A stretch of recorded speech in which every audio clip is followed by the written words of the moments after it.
আমার নাম আনিসুর রহমান।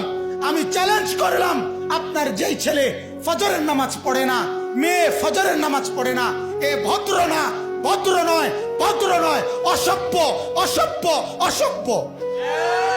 তুমি যদি সাহস থাকে তো তুমি প্রতিবাদ করো, তুমি যুক্তি দাও।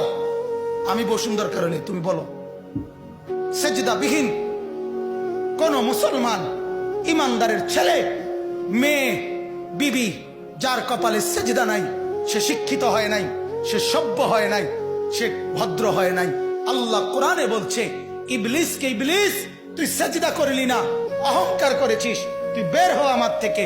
জন্য যে সেজদা করে না সে অহংকারী, আর অহংকারীকে ভদ্র বলে না। কথা বলেন না কেন? অহংকারীকে কি বলে না?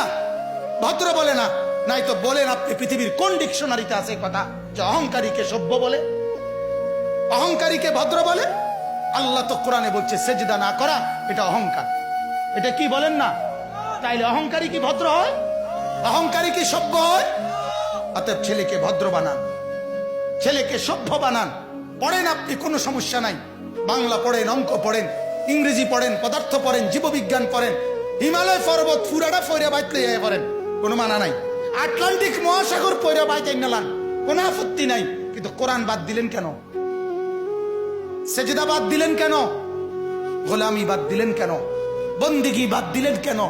আল্লাহকে ছেড়ে দিলেন কেন? আল্লাহর সাথে দুশ্মনী কেন? যে ছেলেটা সারাদিন একটা ওয়াক্ত নামাজ পড়ে না, যে বিবি একটা ওয়াক্ত নামাজ পড়ে না, যে মেয়েটা পর্দা করে না, তারে জিজ্ঞাসা করেন না যে মা সবার সাথে সম্পর্ক বজায় রাখো, মালিকের সাথে কেন দুশ্মনী? আল্লাহর লগে কি নারাজি হইলা? আল্লাহর সাথে কি দুশ্মনী? আল্লাহর লগে কেন রাগ করলা? কেন রাগ করলা?